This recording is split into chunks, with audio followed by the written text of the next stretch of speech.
Tome su asiento, hermano. Les quiero hablar hoy de la responsabilidad del creyente dentro de la iglesia.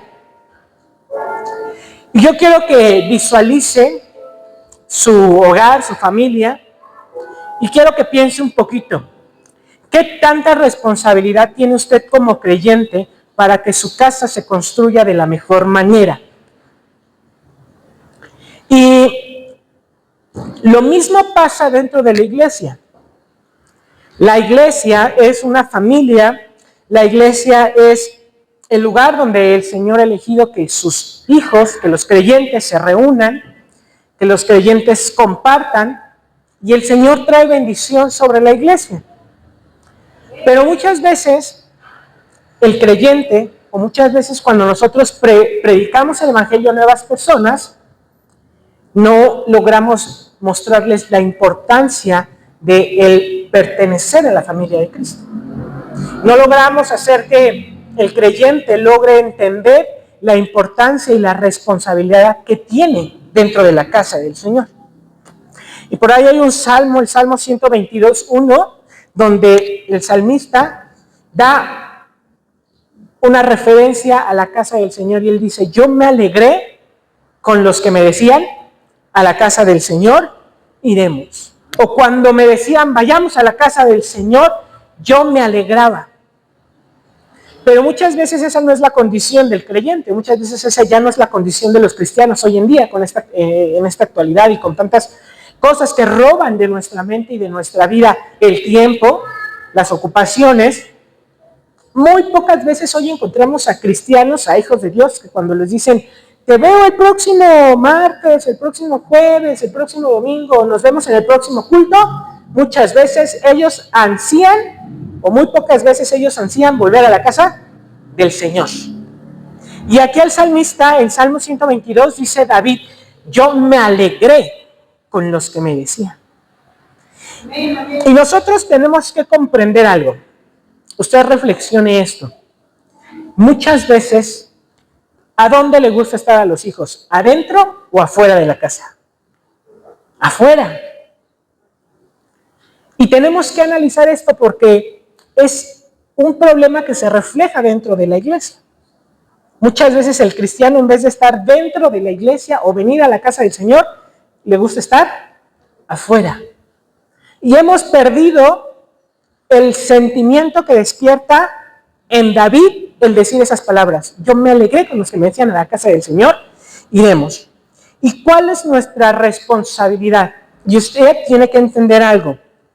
Cuando usted comienza a congregarse, cuando usted comienza a venir a la casa del Señor, pasa, al principio, es un derecho. Le gusta venir a la casa del Señor y ansía que sea el siguiente culto. Pero ¿qué pasa cuando la vida del creyente, el fuego del Espíritu Santo, se va apagando, o el mismo cristiano deja que se vaya apagando ese fuego que el Señor puso inicialmente? Ya después lo ve como una obligación, como, ay, tengo que ir, porque si no voy, me va a regañar el pastor, o me va a llamar, o al próximo culto me va a preguntar que por qué no vine. Y recientemente estaba leyendo, estoy haciendo un estudio de el Pentateuco, y fíjense, el libro de Deuteronomio dice algo respecto a esto. En Deuteronomio encontramos que Moisés repite la ley. Deuteronomio se parece mucho a Éxodo, donde está toda la ley de Moisés. Y cuando nosotros encontramos a Moisés, que ya está a punto de morir, y que la generación que fue incrédula ya murió, y que hay una nueva generación que está a punto de entrar a la tierra prometida, Moisés se percata de algo, de un problema. Y el problema es que la nueva generación no conoce la ley de Dios. La nueva generación no sabe de Dios. Y ese es un gran problema. Porque están a punto de entrar a la tierra prometida, a la tierra que Dios les iba a dar, donde iban a ser bendecidos, pero ellos iban a entrar y iban a ser bendecidos por la promesa que había, pero ellos no iban a saber de dónde vino la bendición, porque no conocían a Dios. Ahora analiza y reflexiona esto. ¿Cuántas veces dentro de nuestra casa, tanto la iglesia como nuestra casa, nuestra familia, tenemos una nueva generación que no conoce a Dios? Y que saben que les va bien y que saben que hay bendición, pero muchas veces cuando nosotros preguntamos, cuestionamos o platicamos con los que son la segunda generación o la nueva generación, ellos dicen, a mí me va bien porque mis papás son cristianos. O los hijos de los pastores, ¿no? El clásico ejemplo que casi a todos les gusta ocupar. ¿Por qué les va bien a los hijos de los pastores? Precisamente porque hay una promesa para ellos, indirectamente. Pero muchas veces no logran distinguir que la bendición viene ¿de quién? De Dios. Y como cristiano, como creyente, yo tengo que identificar en mi vida si yo soy de esa generación que aún no conoce a Dios y que no logro distinguir de dónde viene la bendición. Y ese es un grave problema. Y entonces Moisés, ¿qué es lo que hace? Él dice, tengo que hacer algo. Y se para frente a la nueva generación y él les repite nuevamente la ley. Y les recuerda los 10 mandamientos y les recuerda todas las leyes ceremoniales y bueno, hace una lista de todo lo que tienen que hacer. Y entonces llega el momento en el que el pueblo tiene que decidir.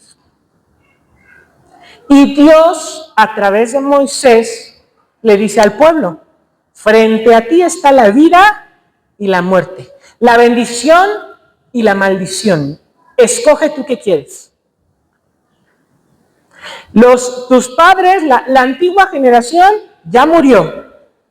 Ellos lograron conocer a Dios. Ellos lograron ver los primeros milagros.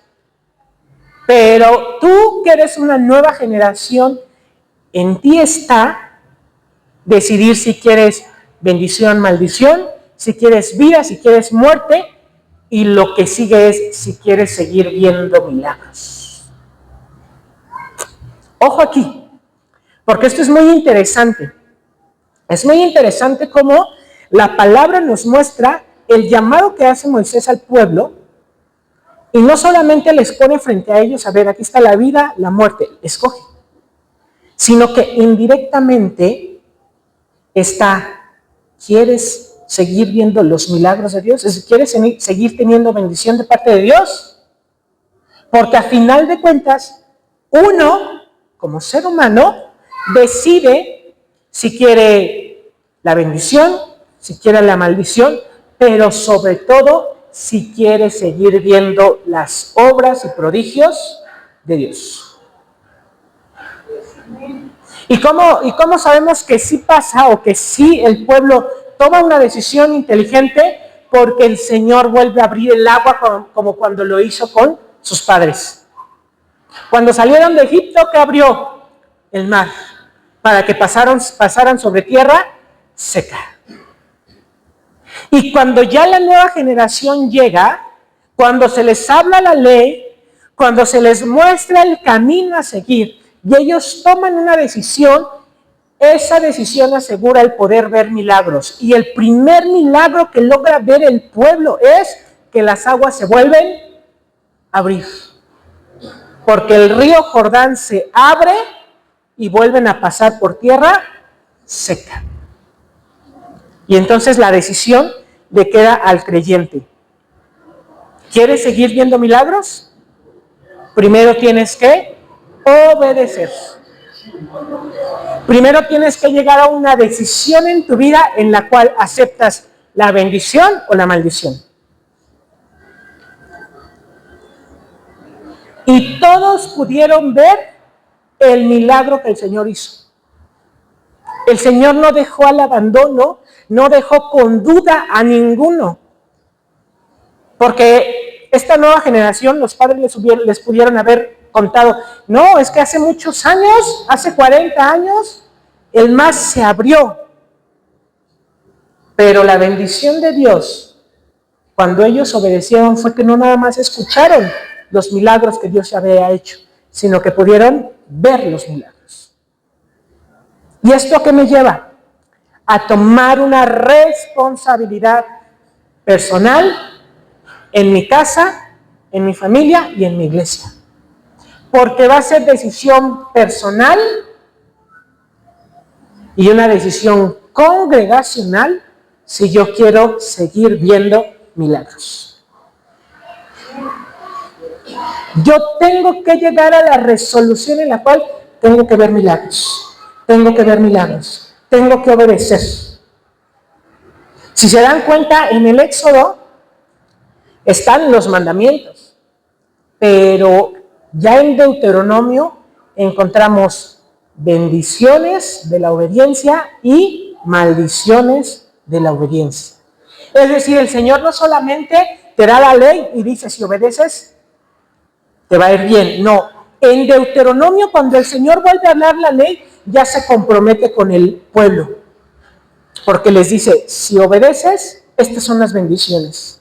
El Señor hace un compromiso con su pueblo. Pero yo como creyente, como cristiano, tengo que llegar a esa resolución en mi vida, ese momento en mi vida en el cual yo diga, Señor, tienes que comprometerte conmigo. Y la única forma de yo comprometerme con Dios es obedeciendo su palabra.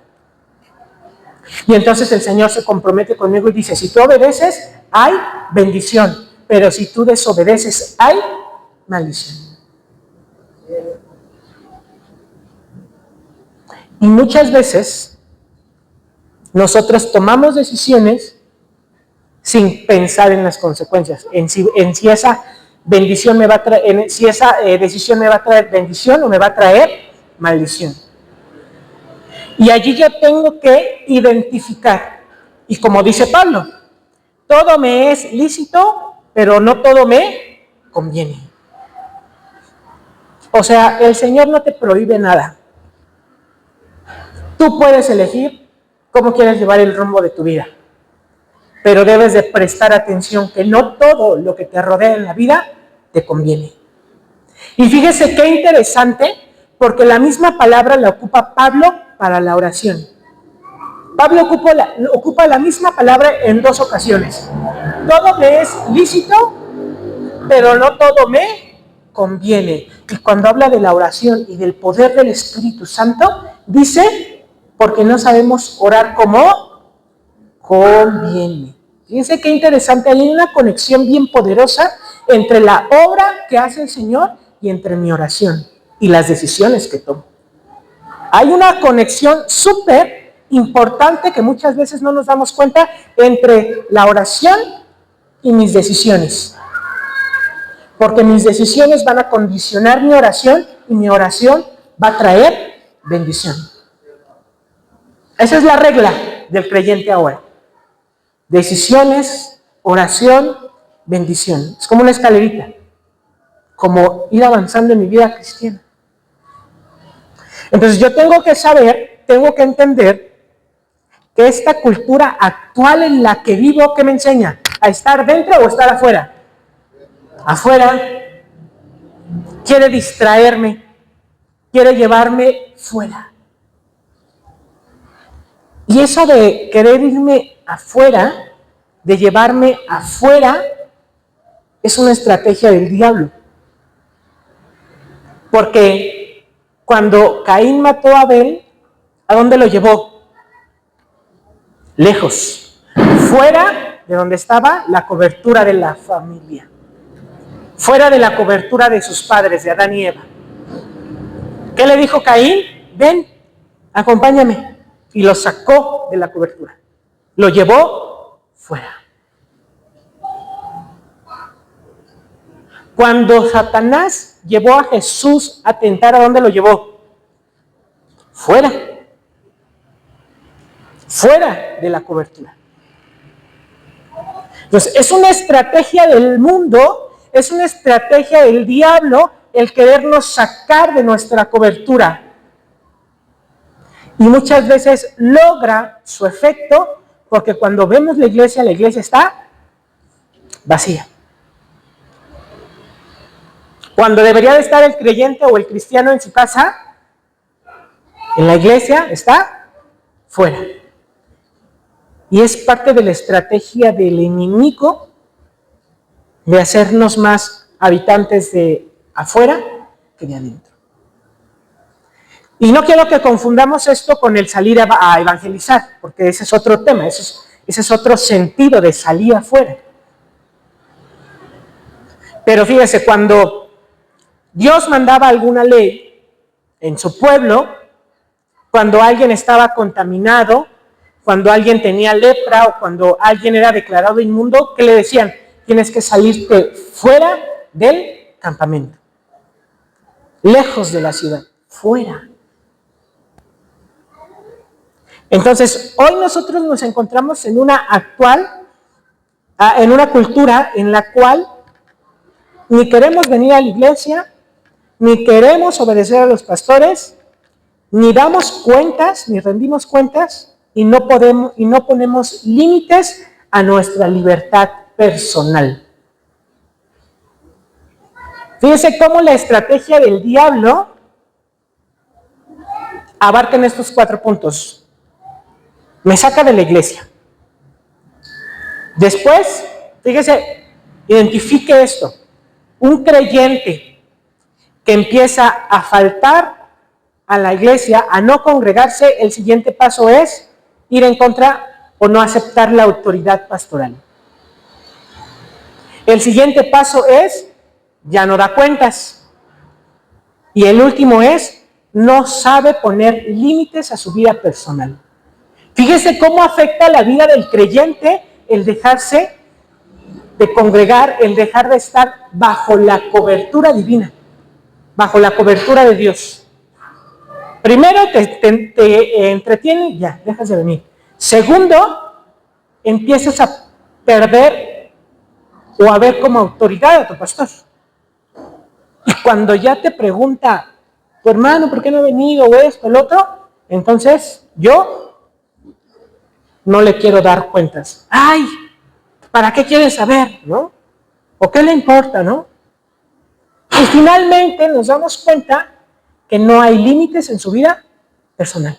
Y entonces cuando ya uno no puede poner límites a su vida personal, es decir, no tiene dominio propio, y ya antes cuando era fuerte podía decir no a las tentaciones, ahora le dice sí, y es más, ya no puede dejar la tentación o el pecado, ya nos damos cuenta que ya no hay límites en su vida personal. Pero todo, ¿cómo comenzó?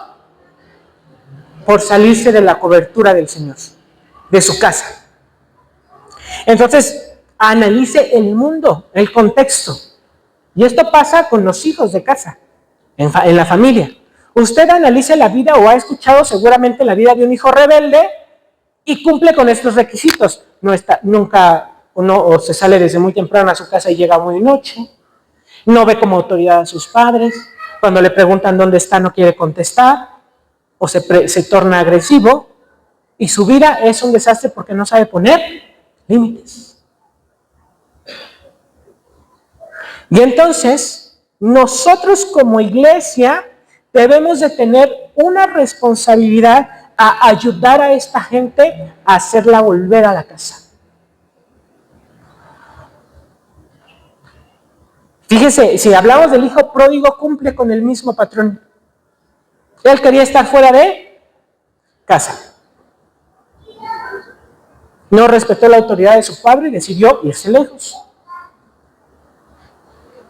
No rindió cuentas nunca del dinero que le dio o qué hizo con el dinero. Y no tenía su vida límites personales. Al grado que no le importó estar comiendo de la comida de los puercos, ¿no? Dice la Biblia. Cuando había un límite en su casa, ese alimento es inmundo porque es para los puercos. Ahora el límite ya no existía en su vida porque dijo, de eso voy a alimentarme. Y en la vida del creyente, el pecado así funciona. Lo que un día dice, ay, no, eso es pecado, conforme se va alejando de Dios, conforme va saliendo de la cobertura, Lo que un día dijo, ay, no, eso es pecado, hoy lo está haciendo. O lo termina realizando. O sea, ya no hay límites. Entonces, ¿de quién es la responsabilidad? De cada uno de los creyentes el poder hacer volver a las personas, el estar edificando una iglesia, una casa sana. Y vamos a ver qué dice Mateo 28, 18 y 20. Todos se lo saben de memoria, yo sé que sí. Pero ¿qué dice Mateo 28?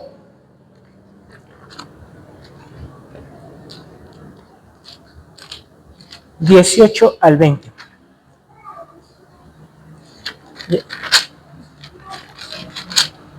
Lo vamos a leer para que no lo recitamos a lo mejor mal. Dice, Jesús se acercó y les habló diciendo, toda autoridad me ha sido dada en el cielo y sobre la tierra. Por tanto, id y haced discípulos en todas las naciones, bautizándolos en el nombre del Padre y del Hijo y del Espíritu Santo, enseñándoles a guardar todas las cosas que os he mandado, y he aquí que yo estoy con vosotros todos los días hasta el fin del mundo.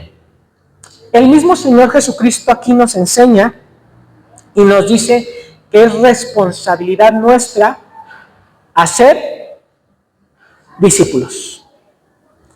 Y para que yo empiece a ser un discípulo, para que yo diga, ay, es que, a veces la excusa que ponemos, ay, pero ¿quién va a ser mi discípulo, no? O, pues tengo que ir a evangelizar, y ya que evangelice, que empiece a congregarse, y entonces ya lo empiezo a discipular. No.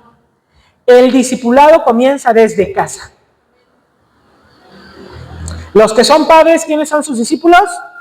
Los hijos. Y así, la cadenita. Entonces, el Señor me ordena desde muy temprano empezar a ser discípulos.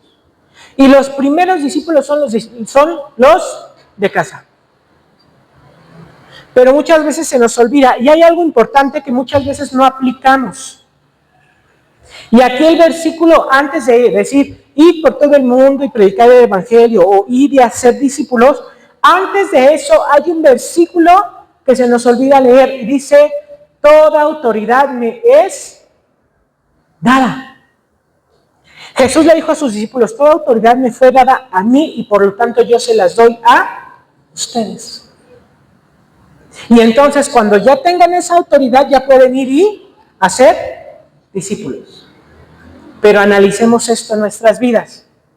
¿Realmente yo tengo la autoridad? ¿Soy una figura de autoridad en mi casa, en la iglesia? Y si no lo soy, ¿por qué no soy una figura de autoridad si el Señor Jesucristo me está diciendo, la autoridad que me fue dada a mí, te la estoy entregando a ti? Y tan fácil, tan simple y tan sencillo como que la autoridad es ser congruente entre mis palabras y mis acciones.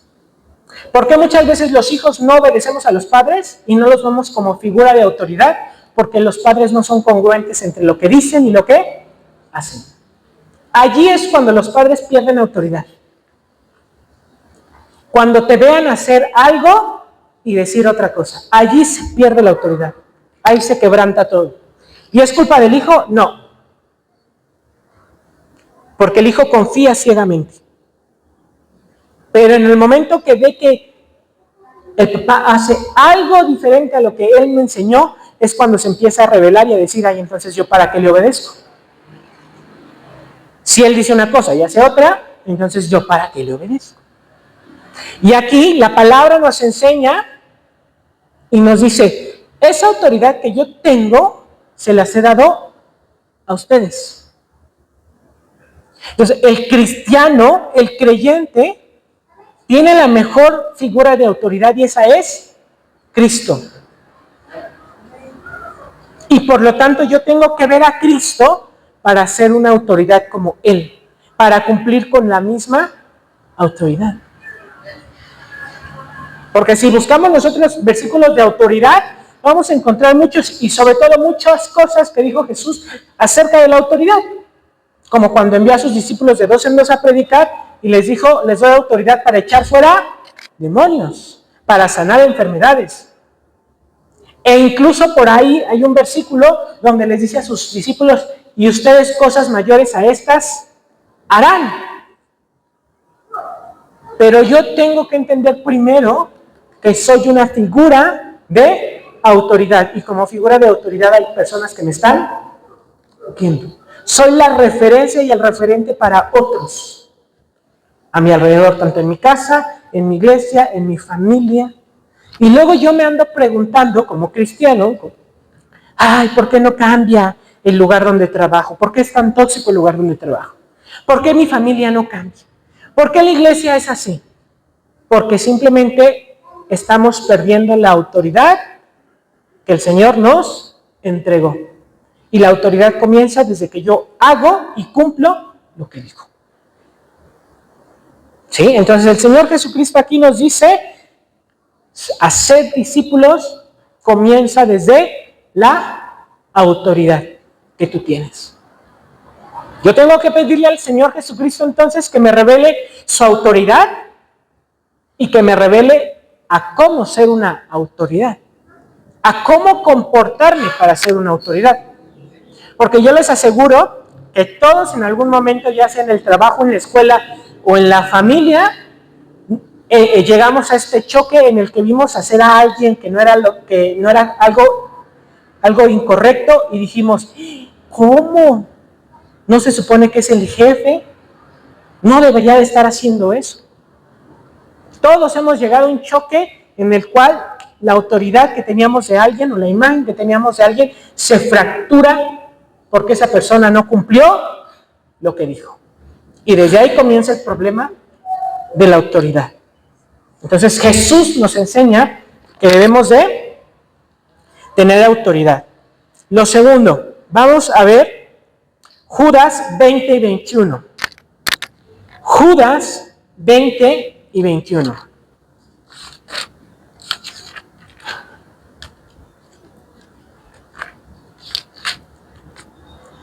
Dice Judas 20 y 21, pero vosotros, amados, edificándoos sobre vuestra santísima fe, orando en el Espíritu Santo, conservaos en el amor de Dios, aguardando con anhelo la misericordia de nuestro Señor Jesucristo para vida eterna. Y entonces, si el primer paso es la autoridad, el segundo paso es la edificación sobre la fe. ¿Y qué significa edificarme sobre la fe? Y empieza entonces Judas a explicarnos. Edificarte en la fe es orar en el Espíritu Santo. Autoridad, oración. ¿Sí? Cuando el Señor Jesucristo le habla a Pedro y le dice, sobre esta roca que soy yo, Cristo, edificaré mi casa. Y todo lo que atares y desatares en el cielo, será atado y desatado en la tierra. Y todo lo que atares y desatares en la tierra, será atado y desatado en el cielo. Pero para que esto suceda, tienes que orar en el Espíritu. Muchas veces oramos y es una práctica de la oración que nosotros, conforme vamos teniendo cada día más momentos de oración, vayamos aprendiendo a orar. Y el Señor mismo nos va a enseñar a orar. Y cuando nosotros leemos la Biblia, aprendemos a orar. Pero si nosotros de repente no sabemos orar, no oramos como deberíamos, es porque no estamos siendo guiados por el Espíritu Santo. Y aquí Judas nos dice, edificarte en la fe es orar en el Espíritu Santo. Y Pablo todavía nos hace una revelación mayor y dice, el Espíritu Santo intercede por nosotros con gemidos indecibles. Imagínense lo lo que hace el Espíritu Santo. Nosotros no sabemos orar, pero si hay alguien que está orando por nosotros y se llama Espíritu Santo. Y su oración es tan fuerte por nosotros que no se logra a entender lo que dice. Prácticamente eso nos está diciendo la Escritura. Gemidos indecibles es con una fuerza, con un lamento, con un dolor, ora el Espíritu Santo por nosotros, de tal manera que ni se le entiende lo que dice. ¿Se imagina? ¿Usted ha orado alguna vez con tanta desesperación que ni siquiera se entienden las palabras que está diciendo? Imagínese el Espíritu Santo que siempre lo hace por nosotros. Cuando ustedes no saben, el Espíritu Santo sí sabe. Y lo hace de tal manera que Él está allí. Para que yo aprenda a orar en el Espíritu, tengo que dejarme guiar por el Espíritu Santo y decirle, Señor, Espíritu Santo, habla a través de mí. Únete a mi oración para que mi oración sea llevada hasta el Padre. Para que sea puesta con la oración de Cristo que está sentado a la diestra del Padre intercediendo por nosotros. Y para que pueda llegar a la presencia del Señor y el Señor escuche mi oración. Yo tengo que decirle al Espíritu Santo, ayúdame a orar como me conviene, porque yo lo primero que oro es mis necesidades. Señor, me hace falta esto, me hace falta el otro, necesito aquí, necesito allá. Mira que tal persona está enferma o yo estoy enfermo, me hace falta aquí, me hace falta allá. Mis hijos, mi esposo, mis abuelos. Y oramos y el Señor dice, ¿eso te conviene? Si hiciéramos un día examen de oración, realmente de todo lo que decimos, ¿qué le decimos al Señor? ¿Cosas que nos convienen o quejas? ¿No? O puras necesidades, una lista del súper de necesidades. Y está bien, pero el Señor antes de eso quiere que tú entres en intimidad con Él, en conocimiento de Él, y le puedas decir, Señor, aquí estoy, quiero conocerte, quiero que tu palabra me sea revelada, háblame a través de tu palabra, enséñame el camino correcto, ayúdame a tomar decisiones sabias, ayúdame a controlar mi carácter, a no ser enojón, a no ser gritón. Señor, ayúdame a verte como una autoridad, ayúdame a verte como un proveedor, ayúdame a verte como el Señor del Génesis, del Éxodo, del Mateo, de Lucas, del Apocalipsis. Señor, ayúdame a ver cómo te vio Jesús, que era su Padre. Espíritu Santo, toca mi corazón. Realmente mueve mis sentimientos. Cambia mis pensamientos. Señor, yo quiero construir una vida que te agrade. Una vida que cada día vaya creciendo en fe, en obediencia. Que cada día pueda decir, Señor, tú me llevas de victoria en victoria, de gloria en gloria. Tú me estás transformando cada día.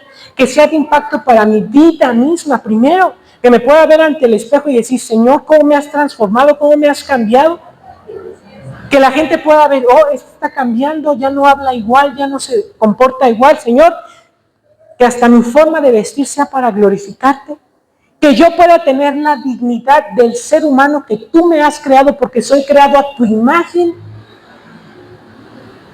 Y cuando nosotros nos soltamos a orar así, el Señor, el Espíritu Santo te agarra y no te suelta. Y ahí te echas, si quieres, 1 hora hablando con el Señor. Y se te olvida lo que necesitabas, a tal grado que al rato llega alguien y te da lo que necesitas. Que si es alimento, que si es economía, que si es esto. Y créanme, es de lo mejor que les puede pasar. Yo a veces me voy a mi consultorio, abro a las 8 de la mañana, 8:30, Se supone que de 8 a 10 tienen que llegar mis pacientes, no llega nada, a las 10, las 11, las 12, Señor, y de repente, pum, pum, pum, la provisión de Dios. Pero mientras yo llegué, hice mi limpieza de mi consultorio, me senté, abrí mi Biblia y me puse a hacer mi devocional.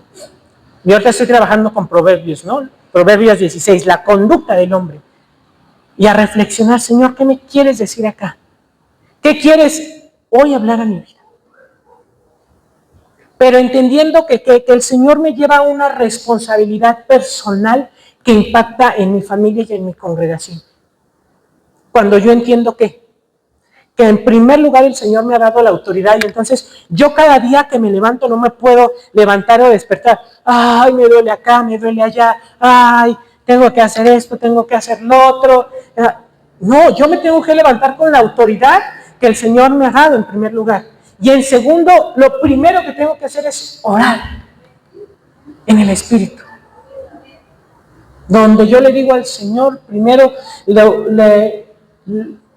el amor, la gracia que ha tenido sobre mí, lo alabo, le adoro, después le digo mis peticiones, me pongo a leer la palabra y entonces yo entiendo mi responsabilidad de la que dice Judas aquí. Primero, orando en el Espíritu. Segundo, conservarte en el amor. Si yo sigo estos pasos que Judas me da, créanme, vean, dice, orando en el Espíritu Santo, conservados en el amor, guardando con anhelo la misericordia de nuestro Señor Jesucristo para vida eterna. Si yo comienzo mi día, entiendo mi responsabilidad y comienzo mi día con esa autoridad que el Señor me ha dado, orando, lo que sigue es que el Señor me va a revelar su amor. Y entonces si en el trabajo está la persona que me irrita, que ya no me va a irritar porque el Señor dice, si tú oras en el Espíritu, el Señor te va a llevar a conservarte en amor. ¿Y cuántas veces realmente nos hemos conservado en amor? Haga un análisis de su propia vida y cuántas veces se ha conservado en amor durante todo el día. Porque a la hora que se despertó ya le hicieron enojar y en vez de mostrar amor, mostró ira, enojo, desprecio o coraje. Y aquí Judas nos está diciendo, ¿quieres edificarte verdaderamente en la fe?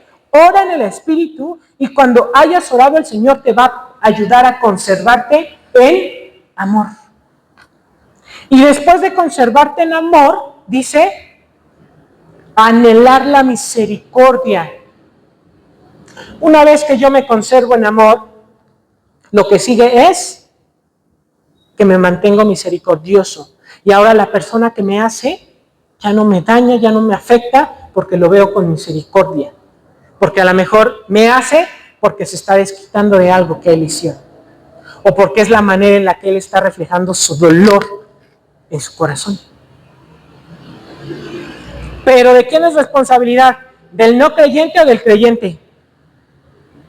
Del creyente.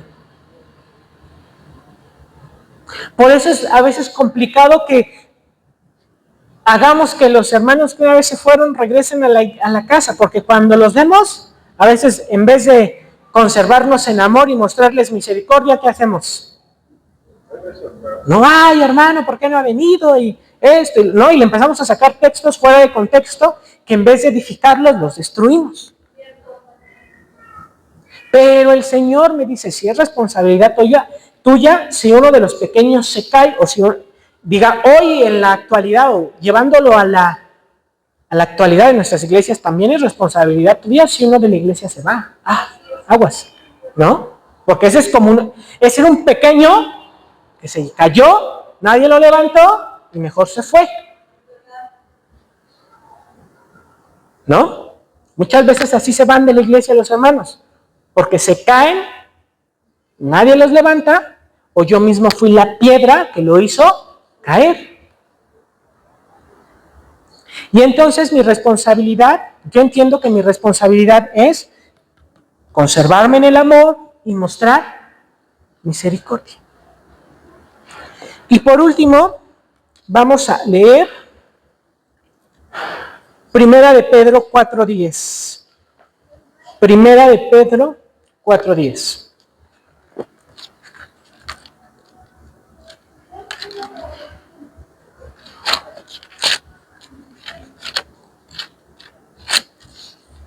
Primera de Pedro 4:10 dice así: cada uno, según el don que ha recibido, ministrelo a otros como buenos administradores de la multiforme gracia de Dios. Y Pedro nos ayuda a cerrar esta responsabilidad mía de hacer que la iglesia crezca al utilizar mis dones para servir a los demás, ¿no? Y dice, cada uno según el don que ha recibido. Y yo le quiero preguntar algo en su vida. ¿Usted ha recibido algún don de Dios? ¿Usted tiene algo que bueno para darle al mundo? Todos tenemos algo que ofrecerle al mundo. Aquí el Señor, a través de Pedro, nos dice, cada uno según el don que ha recibido. Y Pedro está haciendo memoria a cuando Cristo resucitó, que dice que fue levantado de los abismos, que llevó cautiva la cautividad y repartió dones a los hombres.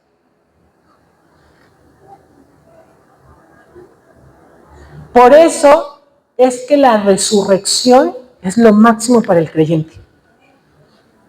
La resurrección es lo mejor que le puede pasar a un cristiano. Porque cuando estaba muerto llega Cristo a su vida y lo resucita. Porque Cristo resucitó y porque Cristo resucitó nosotros seremos llevados con Él en su gloria. Entonces la resurrección es algo fuerte para la vida del creyente. Porque alguien puede orar y decir, Señor, resucítame. Resucita mi espíritu, resucita mi corazón, resucita mi vida. Cuando oramos por alguien que no es creyente, cuando oramos por alguien de nuestra familia que aparentemente vemos que la situación no cambia, nosotros podemos orar y decir, Señor, resucita su vida.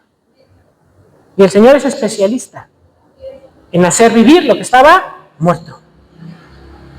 Pero cuando Cristo resucitó hay algo súper importantísimo y valioso que todavía dignifica más la vida del ser humano.